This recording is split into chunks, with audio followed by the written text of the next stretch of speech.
Hey. One important thing. Can I get a fly safe? Fly safe. Yeah, okay. That'll be going on the internet.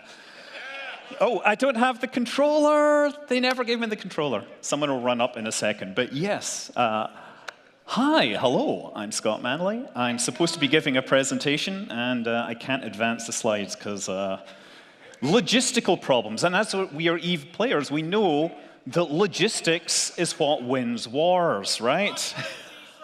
Yes, God bless GSOL. So yes, for those of you who don't know me, well, today we're going to talk about how EVE Online made me an internet rocket scientist. And I'm a rocket scientist in the same way that you are flying, spaceships, as in internet spaceships, right? So hello. For those of you who don't know me, well, this is my YouTube page, right? Scott Manley. Here's a bunch of videos. Here's me talking about scientists demanding to probe Uranus. I cover a lot of space and a lot of science, but I've had a long history in gaming. And if you look at the banner at the top, you can see some cues as to my background. Right on the very left-hand side, you can see a turntable. I was a DJ, some equations. As you go over, there's some code. And on the right here, there's a rifter. Yes, very recognizable profile. And also, if you're an EVE player, you might recognize the backdrop is, of course, a Caldari Nebula. So EVE was kind of instrumental in bringing my channel up to the world. And I want to take a look at my most popular videos. So these are the videos on my channel sorted based upon the number of views. And you can see up the top, it's all like disasters. Everybody loves explosions. I mean, Chernobyl exploding, a lot of physics there, volcano exploding, telescope collapsing. Yeah, okay, but go further down, there's some Kerbal, and I'll say that, I found Kerbal because of EVE. Down in the bottom, though, you see I have some EVE stuff, right? The beginner's guide, the 10 things that you need to know to begin playing EVE Online. And on the bottom right, the Fountain War, the true story, a story for non-EVE players, to be honest. So, yeah, my channel, it's sort of half of my business, let's say. I get a day job, but I still do a lot of this. I have thousands of videos on there. At last count, 480 million video views, 1.4 million regular subscribers. And yeah, I do everything from why rockets fall apart, or how Yuri Gagarin's flight or ride became, a Soviet space ball. But to understand how I got to that, I'm going to rewind back to the old days, back to 1977 when I was 4 or 5 years old and I saw Star Wars, and it had a fundamental, founding impression on me, right? I want to fly spaceships. And we're a 4-year-old kid in Scotland, flying spaceships. Yes, that's exactly what I want to do. Yeah. I still want to fly spaceships, but I've sort of become more realist. This is my Halloween costume from a couple of years ago. That chest plate is like a food container with some cardboard stuck on it. The helmet's really good, and I hand-sewed that vest.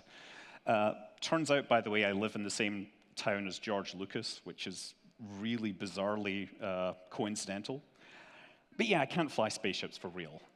I am, however, flying planes for real. I'm learning this right now. And strange EVE link, when I do a lot of listening to air traffic control to learn how to listen to pilots, and I'll just put that on in the background. But I'll also put on the EVE Online soundtrack because it's nice and chill and it doesn't get in the way, and I'm just continually now learning what pilot speak is. But yeah, for flying spaceships, video games was everything, right? I was Elite. Boy, I spent so much time in that, and Elite is obviously a very core influence on what EVE Online is, right? We are... it had the idea of the universe where you could do different things. You could choose to go out and shoot ships, or you could, in theory, be an asteroid miner, but I don't know anybody that really did that. And at the other end, as time went on, the technology got better. There's like an X-Wing game. I spent a lot of time playing those. But for the space side of things, the real space, I didn't need to give that up because I went to university. I studied astronomy. I couldn't be an astronaut in Scotland, but I could be an astronomer. I got a degree in astronomy and physics. I then decided that I was terrified of real life, and I got another degree in computational physics. And then I went to Ireland to study more asteroid stuff, like this is Armagh Observatory in Northern Ireland. I spent 5 years desperately trying to not get a real job and not getting a PhD out of it. But you know, I did publish the odd paper. I ended up turning out that I was much better at writing software than I was doing astronomical research. And that sort of led me into the next step, where Silicon Valley came. They paid me very well. I moved to California. I partied a lot more, played a lot less games. I did meet my wife because I was a DJ. That worked very well. Once I got the family, however, you kind of had to give up the DJ career. This is me with my daughter. She was about 3 months old there. And she's, yeah, you'll see a bit more of her later. So because I wasn't going to parties, I had time to start playing spaceship games again. 2008, EVE Online, Empyrean Age. I think I'd heard about EVE Online many times. I'd met a guy, actually, who ended up working for CCP Games later. He was a DJ in San Francisco, just coincidentally. But I joined with my current account in 2008. That was the Empyrean Age release, and they had a TV campaign that played some commercials during Battlestar Galactica, and that was it. It's like, right, I'm going to do this for real. I'm going to learn how this game works. And boy, did I love this game, right? There was so much to do, right? The thing about EVE is that it is full of many small and simple systems that interact, right? And they interact in not necessarily obvious ways.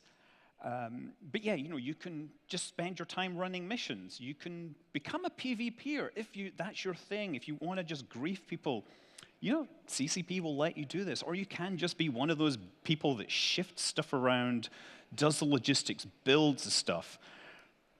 But on top of that, there is a dedicated community that really kept me here, right? Once I found all these systems and found that there were people working on all of these, you know, that definitely contributed to sticking, you know, holding me there. It had the lore, and of course it had the emergent stories.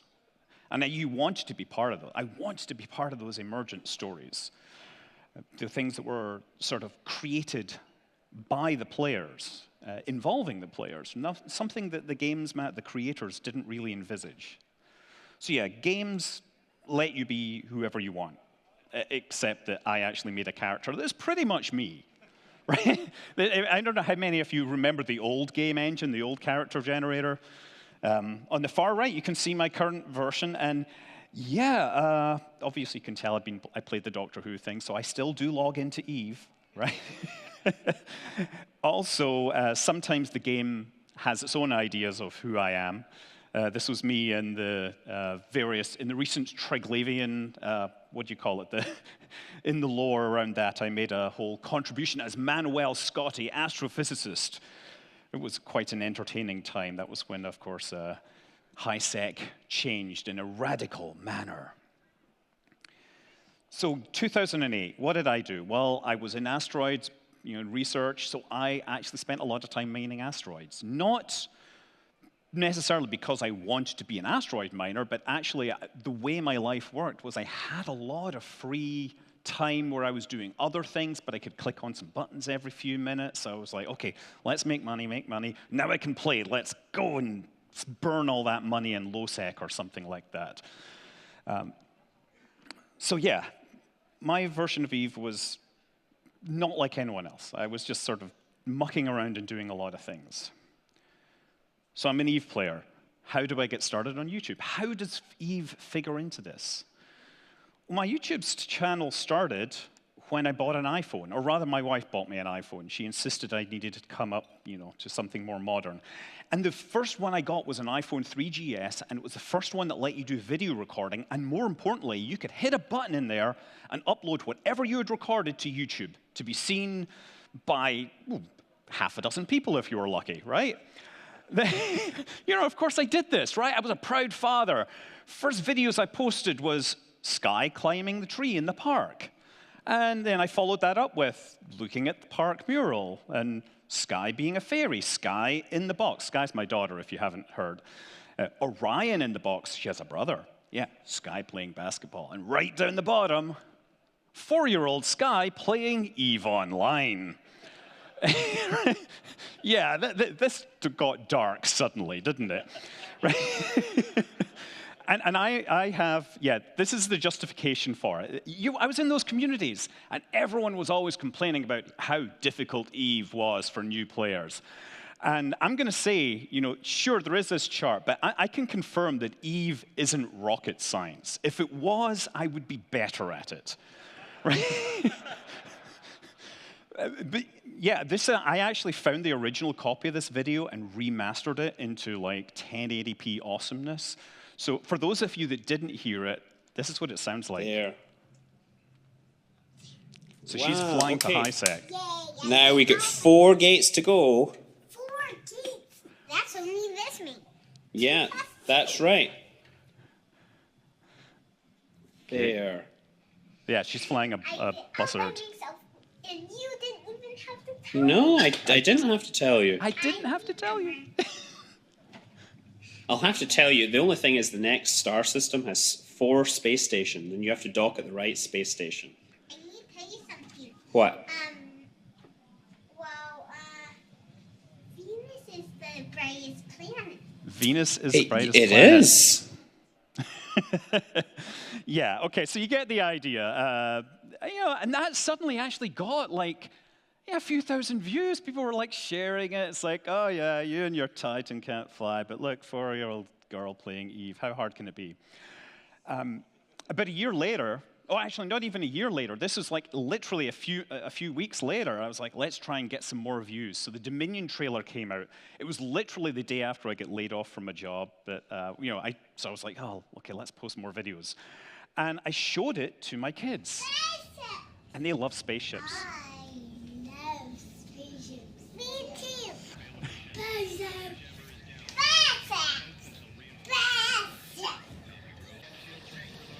Wheel. Ha, let those in spaceships. Wait. Uh-oh. Oh, the spaceship broke. Spaceship! Yeah. So look, that sort of series continued. We had Sky doing some PvP, defending the ice belts, like literally Hulkageddon, that's right. I had her flying my jump freighter to nullsec. And you know what? My kids have actually grown up to be reasonably well-adjusted kids, despite, potential child abuse issues. Although, it wasn't that bad. I didn't make them play World of Warcraft. So I want to step through, like, most popular videos. So most popular video is the beginner's guide, which I totally made as a way to get people into the game through my buddy link, so I could get EVE time. I'm not afraid to admit it. I will admit that it was incredibly difficult to do because I broke Windows Movie Maker, the free Movie Maker on it. I had to cut it into multiple parts and reassemble it. But yeah, I made thousands of people joined, and I was so glad that I was actually able to give a lot of those plex to Keylon Darklight, who in turn gave me a spaceship, but he went and gave it to Plex for Good. $40,000, which, Keylon Darklight actually made the donation, but I got all the news for it. That spacecraft is still sitting in a hangar in LOSEC. One day I may bring it out. However, I do notice there's a model out there that's in the silent auction, and it does leave the hangar if you want. It's not going to get destroyed. My favorite video that I made was my history of the Fountain War, and that was in association with a Kickstarter that Matani and friends were running to try and get a fiction book, a military fiction book set in the EVE universe. And they prepared all this like guide, research material, and asked me to make this. And this has been far more successful than the Kickstarter campaign was. But I love it. I love the fact that people come in and they say, damn, I wish I was part of that story. And you can still be part of that story. These stories still happen. The video that most matches my playstyle is this visualization of 2 months of EVE Online. what I did was I was just hitting up the API, hitting all the kill boards, collecting all the data, and trying to like show where things were active. So you can see on the right all the big kills that were happening. You can see this sort of pulse down the bottom, showing the activity levels. I love this, but it really, what this shows is I was very actively analyzing data in Eve. And that's why I sort of knew about Technetium before it really happened. And this is the video that I made, which will probably get me primaried fastest, right? In a dangerous universe, losing ships is all too easy. We at OTEC understand this. Whenever you suffer life's little mishaps, we'll be there to make sure that your next Hulk can be built from genuine OTEC brand Technetium. That's right, genuine OTEC brand Technetium. And the video I spent most time making was this 360 video showing all the spacecraft in EVE Online. And this was a technical problem that I wanted to solve. I love doing these VR videos. So the thing about VR videos, if you don't know, they're on YouTube. And you can actually adjust the camera angle. And if you have Google Cardboard or whatever, like you can look around and get the idea of VR. So you can be in the middle of Eve's spaceships watching them blow each other up. You know, I love the idea of these things. There's not always content that's very easy to express in this manner, but EVE Online has some great graphics. So how did I do that? How did I make the EVE client render all this stuff? And I started with EVE Probe. Not this one. The EVE Online's graphics test program called EVE Probe, which no longer works right now, but you can set up scenes and have them play. And it will measure the graphics performance, so you can like figure out bugs in the system, whatever. So I was able to set up the same scene multiple times from multiple camera angles. So the same scene ran, and they would all be assembled one after the other, synchronized, and then you could fold these into one giant spherical viewpoint, which would be the video that was what we ultimately saw. So this is what the video looks like. It's stretched. It's called a cylindrical projection, where you're basically vertical as your latitude and horizontal as your longitude. So this is a bunch of miners with stretched lasers and stuff. So now, I want to actually just tell a story. I think that at Fanfest, we often get people telling stories of great things that happened in EVE, things that appeal to the audiences. And PvP, big wars, those are where, we really get the meat of these stories. I want to tell a story of my sort of industrial, my greatest industrial moment, right? And that was surrounding the Noctis, right? So my most important skill was data analysis. I wrote all this code, analyzed all this stuff, and when I saw the Noctis salvage ship was going to be introduced, with the incursion update, I began looking at how I could make a killing on this, right? I knew that big changes in the market can make big money for people that are prepared and understand things.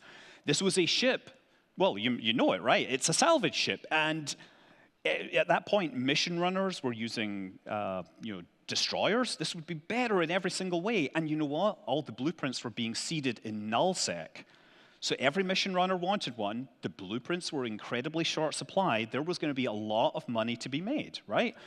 So we anticipated this. We stocked up on minerals beforehand. We needed to get the blueprints to high sec, and that was not going to be easy because you started out in Outer Ring and you had to travel through Syndicate. I actually set up like a Tengu with interdiction nullifier and a cloak, and I made insta-warp bookmarks and perches on all the gates. I had a special route plan that avoided the obvious choke points, like if you just did, fastest or safest route, you would go through these systems. I found another way which the data said was going to be clear. And I logged off in the station next day, ready for the update. And sure enough, the next day, everybody's logging in that station, undocking, getting hit on undock. They're getting hit, like, all the way in the back. Like, some of these kills, like, this person had, 11 blueprints on them, total value 5 billion ISK. Somebody has, this looks like an unfitted ship. I don't know what's going on there. Anyway, there was rich pickings for pirates, but I made it to high sec, and I had a lot of money there. But, of course, I wanted to make money by making things. So yeah, started churning out these things. My first Noctis I sold for 360 million ISK. That was fantastic. Almost made back the money that I spent on that blueprint. And I actually wonder, what happened to that? This person bought it, and it probably just went on to mission running. I wish there was some way to track which was the first of a given ship that was built. There's a gameplay feature we'd like. Keep track of the assembly date. But of course, the market had such a great demand for this spaceship that the minerals began to run out. And we had anticipated, you can see in this curve here, that when the spacecraft was announced in September, everybody started buying up minerals. And the price of Noxium in particular, which is what the Outer Ring Enterprise's ship, or excavations, what they need. So that price went up. And then as soon as they started building them, the price shot up even more. So we needed sources of materials. And one thing I'd done was set up all these buy orders for things like smart bombs, which have lots of Noxium.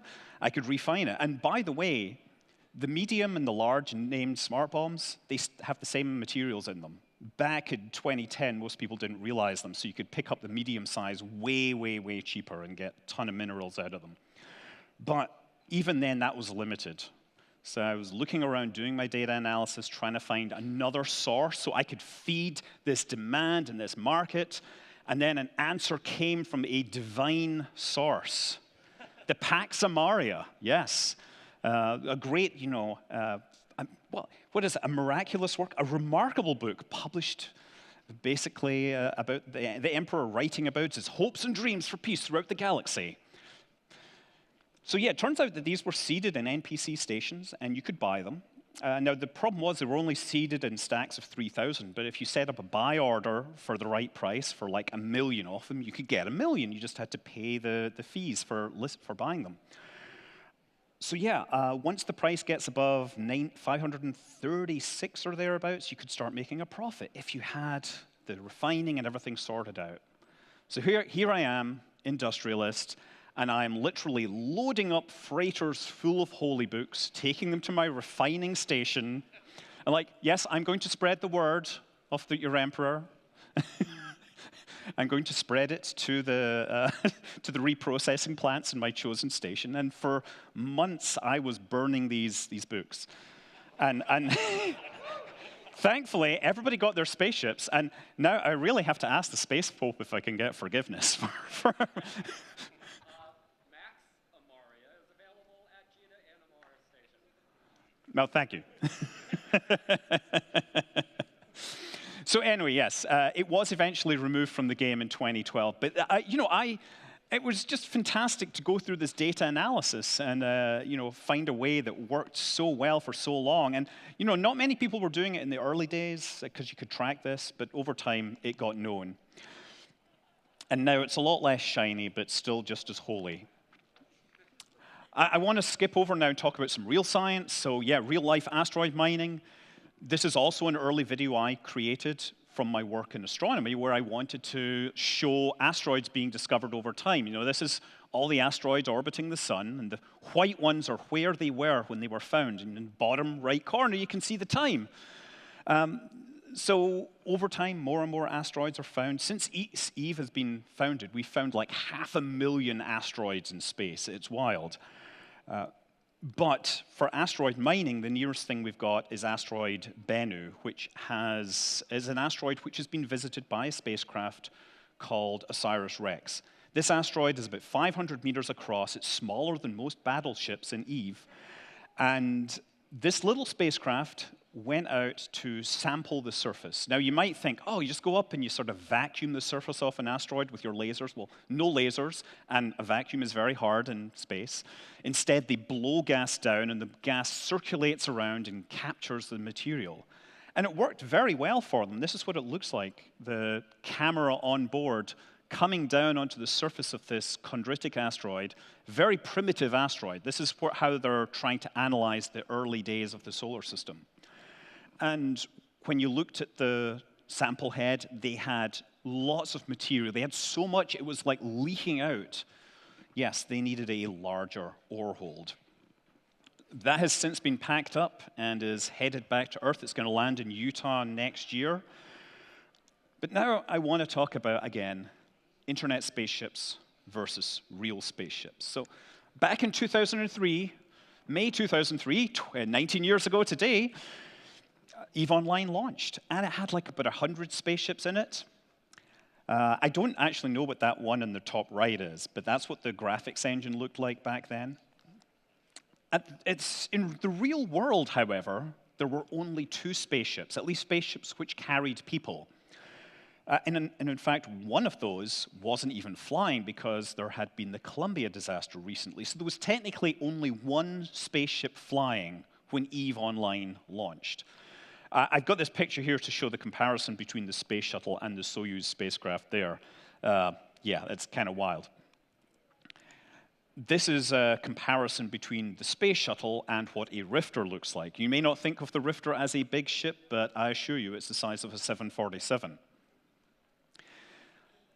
So yeah, let's talk about the Soyuz. It's a very, very old spacecraft. It was first flown in 1967. The first flight with a human on board killed the pilot, Vladimir Komarov.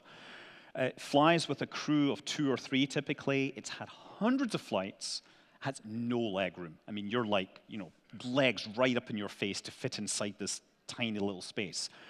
And I thought it would be interesting to communicate these real-world spaceships to an EVE audience by saying, what is their equivalent in the EVE Online universe? And for the Soyuz, well, it's obviously the Rifter, right? It's a small, low-cost ship. It's a perennial favorite that's used for many things. And actually, it's had quite a few upgrades. You've got the Wolf, the Jaguar. It's utilitarian in its design, and there's no concessions for comfort.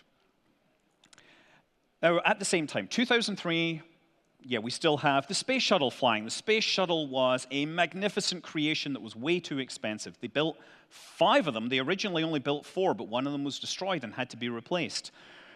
Yeah, they lost 2 of them to accidents, which killed their crew. Normally, it would fly with a crew of 2 to 7. Flew over about 130 missions, and more people have flown to space on the space shuttle than any other spacecraft. They were magnificent, but they stopped flying 10 years ago. And I would say that in EVE terms, it is a carrier, right? And I think the Thanatos is probably the closest. The thing about carriers is they were very versatile spacecraft for a long time. You could do a lot of different applications. It did carry a lot of stuff, could take it places. But yeah, it was very expensive for a lot of those jobs. You could always do slightly better if you just focused your capabilities. So yeah, since 2003, the world has had more spaceships. Thankfully. There's been a sort of explosion in spacecraft that are available to carry humans into space. And the first one came later in 2003, right? Shenzhou 5. I believe I've pronounced that correctly. This is basically China made their own version of the Soyuz with help from Russia.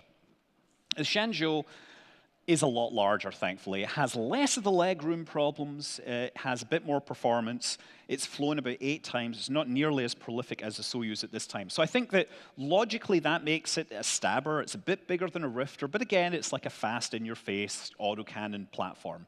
It still doesn't look comfortable or pretty by any means. 2004. We had Spaceship One winning the X Prize. This was a Burt Rutan special. It is a really cool concept. So the Ansari X Prize was that you had to fly to space, land, and then a week later, or less than a week later, fly to space again. So this was small. It was only designed to go up and straight back down, not into orbit. And they flew this out of Mojave in Southern California. It was dropped from this plane. You see down here where is it? Laser, yes. There's your, I can't see it. That's the White Knight carrier aircraft, and that's the Spaceship One. And I think in EVE terms, this is a Zephyr, right? Which you may remember. You might have one of these in your hangar. It was a free ship that was given out. It uses solar sails to move around, and you can probe stuff in wormholes, and the sleepers won't aggress you. It's cool, but generally useless. And, well, we leave it in the hangar after a couple of flights. 2020 was the next time we had a new spacecraft that carried humans to space. There is a Netflix documentary on this, Return to Space. So SpaceX had been flying to space for a while with a cargo spacecraft. They made a crew version of the Dragon. the Crew Dragon. And the first launch of it was, I believe, May in 2020. It was called Demo 2. And since then, it's flown 7 times. In fact, one of the flights literally just landed a few hours ago. 2 of them have been with space tourists. 5 of them have been carrying NASA astronauts or astronauts for other countries. But this has become sort of the backbone of US flight capability right now. And I think that makes it a Drake. It's cheap, it's relatively effective, it does everything. It's not quite as capable as the space shuttle, but it'll do the job. And honestly, like, whenever you propose any application in space, somebody's like, well, we can use the Dragon, we can use SpaceX for that, right? And yeah, you can't run an op in Eve without someone saying, oh, I'm just going to bring my Drake, right? I mean, we know, we've been there, right? No, you know, fleet doctrine doesn't, no. Yeah, so just an aside, by the way, the Dragon is launched on a rocket called the Falcon 9. Yes, we have, the Falcon is, of course, a spaceship in EVE Online. And I love this photo. I love the thing about the Dragon. Well, the thing about the Falcon is that it doesn't just go up on rockets. It comes back down on rockets. If you've seen a rocket landing, it is a Falcon 9. And this picture on the right, you can see somebody standing next to that rocket. That is a 20-story office building that lands after falling back from space. We are living in the future. By the way, I don't know, does anyone have an idea who would win a Falcon 9 or 9 Falcons? Yeah. 2021, we saw the sequel to Spaceship One, Spaceship Two. This was Richard Branson and Jeff Bezos were racing to see who would get passengers into space first. And Richard Branson sort of beat them on a technicality. This is basically another suborbital joyride for space tourists. And I think this is sort of the equivalent to the Apotheosis, which is another rare ship. Again, taken out by the owner once to check it out and spends the rest of its time in hangars. But it does have cool wings. This is Jeff Bezos' spaceship, right? The New Shepard. It's named, of course, after Alan Shepard, first American in space, who flew in a rocket that was fueled by, well, alcohol. It's a suborbital joyride built by Jeff Bezos. And yeah, it's actually flown William Shatner to space, which is pretty cool, and Wally Funk. And can anyone guess what Eve ship this is? I know a lot of you probably say the Thorax, right? I mean, the Thorax is the obvious one, right? But I thought about it a bit more, and I think, it kind of has that look of the Armageddon, but we're not quite there. I think the Balgorn is it, right? I'll tell you why, because it's not just the looks. But if you're in a Balgorn, you're going to get primaried right away. Your flight is going to be very short, but you're going to have a lot of fun. Everyone's going to hate you. Plus, there might be some metaphor about, blood-sucking and capitalism. Okay, we're not quite there because we're about to see some new spaceships flying soon. And again, these are spaceships carrying people. If you have money, you can fly in some of these. I don't know if you will, but literally launching in a few weeks, we're going to have the second test flight of Boeing's Starliner. If that works, then it will carry crew later in the year. So this will have a crew of 2 to 5. It's doing the same thing as SpaceX's Dragon, but at about 60% more cost. Yeah, and literally they were rolling it along the road to the integration facility, and a bit fell off. Like today, the first time it launched, it went crazy because its clocks got mismatched. The second time they launched, the valves rusted shut. Yeah. Boeing, I don't know, like, yeah. I think that's a strategic cruiser, mostly because it costs a lot, and it's built in parts that don't always work together by the sound of things. And then the SLS. Well, actually, technically, it's the Orion, which flies on the SLS. And this was originally developed for a rocket called the Ares back, well, actually, when EVE Online started, the Orion was being developed. So SLS rolled out to the pad to be checked. They wanted to do a full-on dress rehearsal, and things didn't work. So they're now rolling it back to fix a bunch of things. So it's going to fly soon. And if that works, we should see people on it by about 2024. But that will be like 20 years after it was first proposed. So I think that this is like a pirate capital ship because it's rare. Like, they're going to fly this maybe once every 2 years. It's incredibly expensive, right? It is billions of dollars, mostly because politicians are getting stuff done in their state. And yeah, all that extra money doesn't buy you much better than what SpaceX is doing. And yeah, if you've ever been in like a cap swarm, you'll notice the guys with the fancy faction pirate caps, they're never the first in. They're always turning up late, just in case things don't quite work. But I did catch this photo yesterday, by the way, of the Leif Erikson statue sort of looking at the moon. SLS and Orion, they are part of NASA's plan to return to the moon, and hopefully it is to stay this time. So I saw this image, and I thought I should probably put this in the presentation. And then I sort of realized that, well, Leif Erikson, you all know he named Greenland, so he would probably call the moon Airland.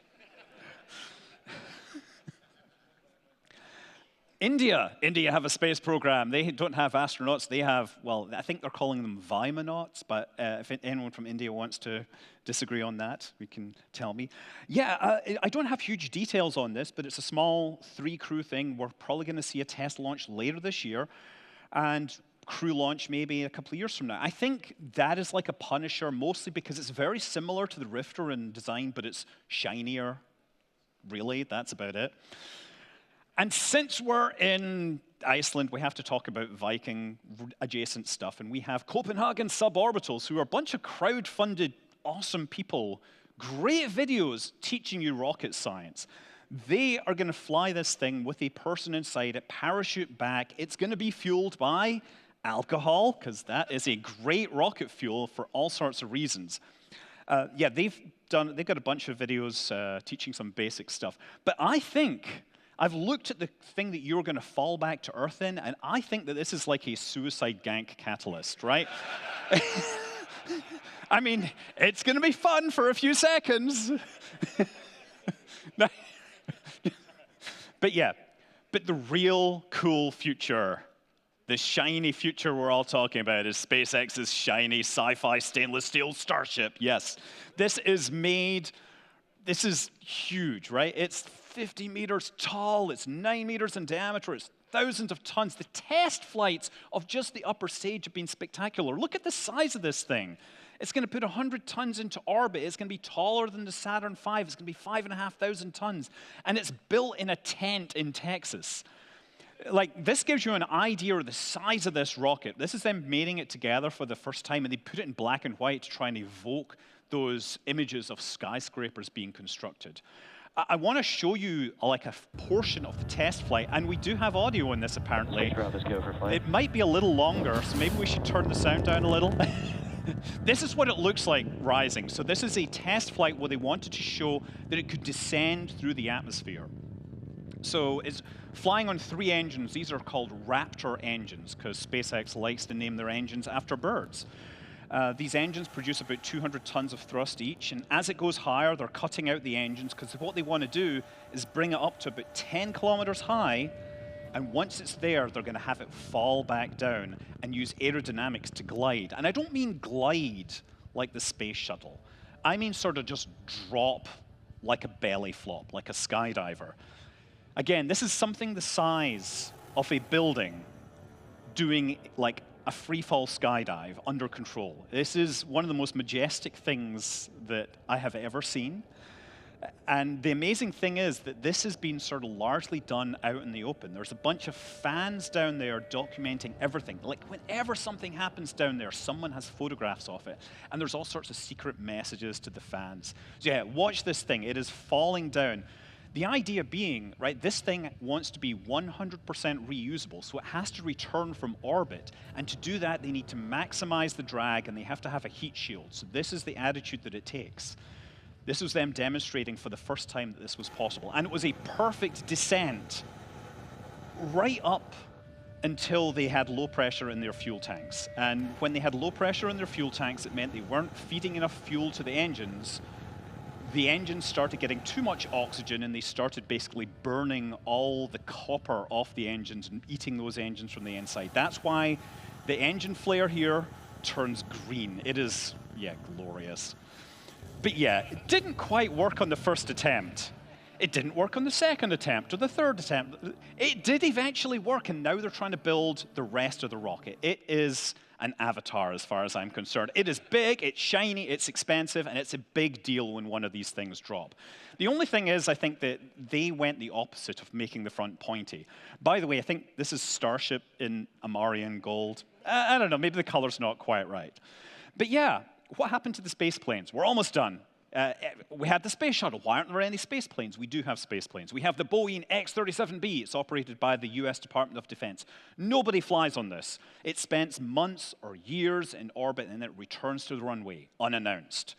And that makes it a covert ops, living and local, right? What are they doing? Are they going to surprise us with a hot drop? Maybe they're a bomber, right? And yes, foreign militaries do actually say that the US has set this up as a bomber that can fly back, mostly because they want money from their governments. There's also the Dream Chaser, which I'm excited for because it's going to be a cargo ship to the space station that can return space station cargo to any runway in the world. And that means it's not like getting a capsule from the sea, bringing it back, unpacking the experiments. This literally lands and you have door-to-door service for your science experiments. The only thing is, it's not going to carry humans right now. People wanted to carry humans. They wanted to sell NASA on the idea of putting humans on this, but NASA was like, no, we're done with space planes for now. You know, you can carry cargo. And that means that it's a fighter, mostly because everybody, well, people keep on asking to fly the fighters as spacecraft, doesn't happen.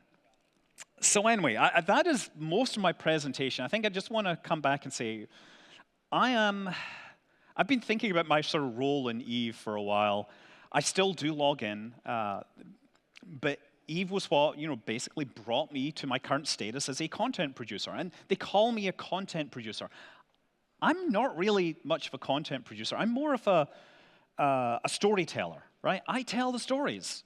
And in Eve, developers created Eve, they created the lore, but most of the stories from Eve come from the people. You're the content creators. And I find it heartening that when I tell these stories, people think it's cool, and their first reaction is they want to be part of those stories going forward. And there's very few games out there like that have the capacity to allow players to be part of this creative process. And that's my talk. So I'm Scott Manley. Fly safe.